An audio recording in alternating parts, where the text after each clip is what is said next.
Today I'm going to test my $6 Dado blade that I bought on eBay. This came from Cripe Distributing, and I've bought a number of router bits from them before. These are some of the router bits that I've gotten for making cutting boards. And so you can get name brand tooling for much less than you'd pay at a retail store from Cripe Distributing. They have a pretty good selection of router bits and blades. So I was curious about this $6 blade and if it has any practical use, if it's even safe, and I'm going to compare it with the result I would get from my expensive tooling upgrade from Infinity Tools. This is the 1/4 inch flat bottom groove cutter, and this is the catalog from Infinity. They sell a number of interesting tools and cutting bits, and I was really impressed with the performance of this blade. I used it in my previous video and was very impressed with the result. Very minimal tear out, and as a tooling upgrade I would definitely recommend this as opposed to spending a bunch of money on router bits, for example, that do similar things. These are slot cutters, and you can get these in various thicknesses and stack them up like similar to a stackable dado cutter. But I find that anything on the router takes more time with setup and is limited for production. You can spend a whole bunch of money on various things like this complicated rabbiting set that I got years ago. Hardly ever use it. It just takes too much time to set up, and it's not very practical. There are some things you can do with router bits that saw blades can't do, but overall you can get a whole lot more done on the table saw, and a cutter like this is much more versatile and practical, in my opinion, for most woodworking applications. So I pulled out a number of materials here that I can use for testing on the table saw for making various cuts. So I've got Douglas fir 2x framing material, some solid poplar and poplar plywood, as well as soft eastern white pine, some cherry, and some very hard maple. So I'm going to do the premium saw blade, the extra cheap saw blade, and the slot cutter on the router table, and compare the performance and result of these three methods.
So here are the results of making cross cuts with 1/4 inch slot cutting methods.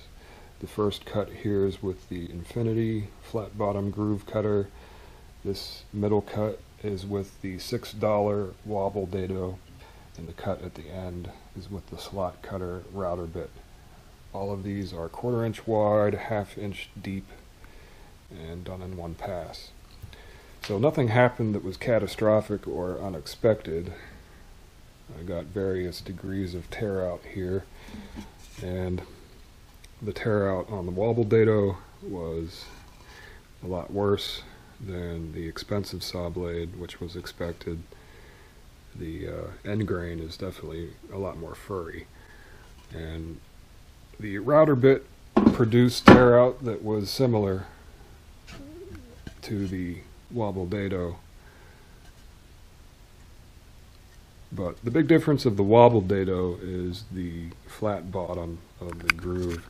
It actually makes an arc and does not really line up very well, as opposed to the Infinity blade, which is more or less perfect, where the router bit leaves a pretty clean flat bottom groove.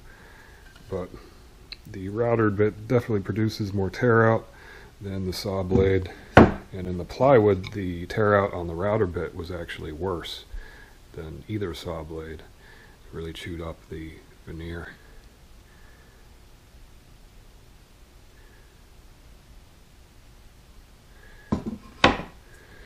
On the hardwood, like the maple, the router bit actually fared pretty well and did not tear out as much as I expected.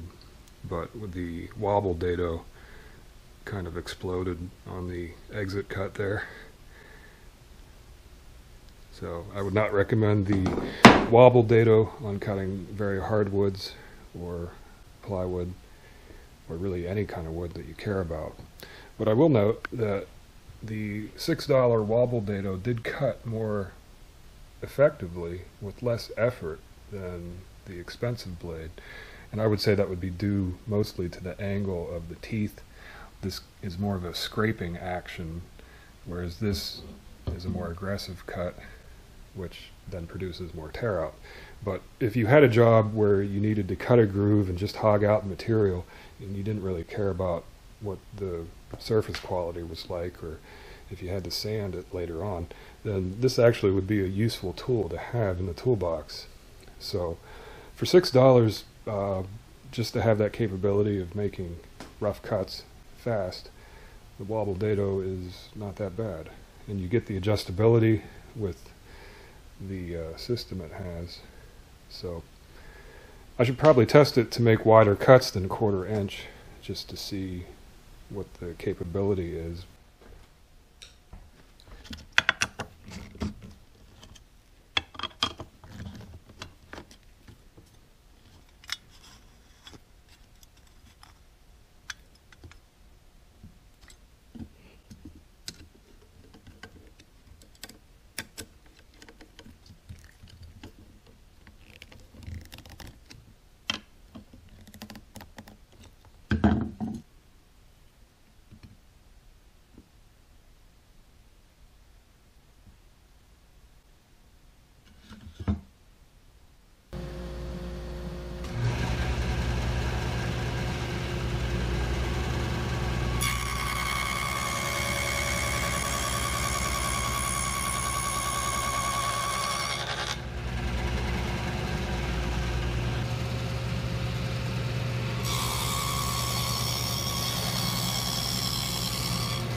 At the 9/16 setting, which is the highest graduation on the scale, and I would not recommend pushing it past that limit, the blade was effective and made the cut in all the materials that I tested.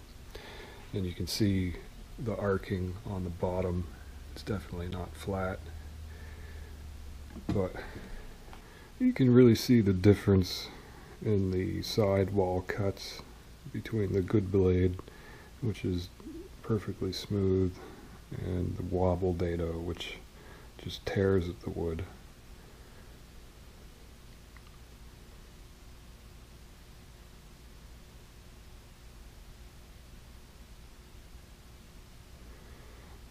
It's tear out that's bad enough that would affect the mechanical properties of a glue joint because there's so many torn up fibers. So that's just something to consider. It's not just about making the joint look clean. There's the mechanical aspect of cutting the wood without tearing it that has an advantage for gluing and joinery. So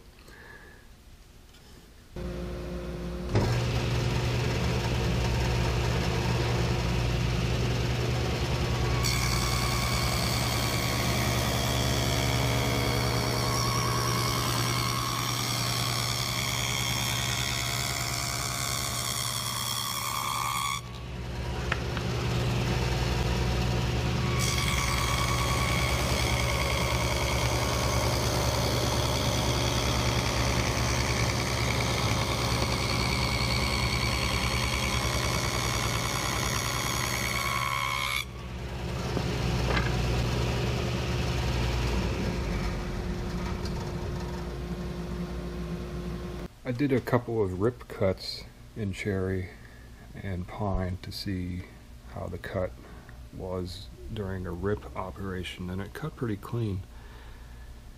And it looks a lot like a ripping blade. So the bottom edge did have a little bit of tear out, some fur around the knot, but where the grain is straight, it cut pretty clean. I could definitely feel more vibration in the hardwood as opposed to cutting the softwood for this 9/16 Dado. So just something to keep in mind, that it is a blade that wobbles, so it is going to vibrate quite a bit. So, but it wasn't excessive that made me feel like it was going to jump off the table or anything. But for cross cuts, it's definitely furry. Rip cuts, the $6 Dado blade works pretty good.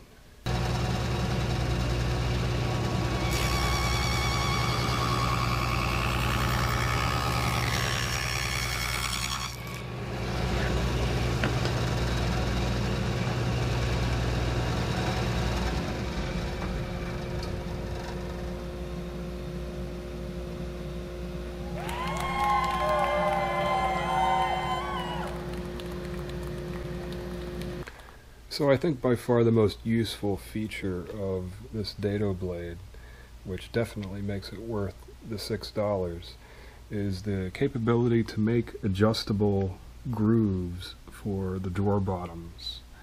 And this is often a difficult thing that requires multiple cuts and precision alignment.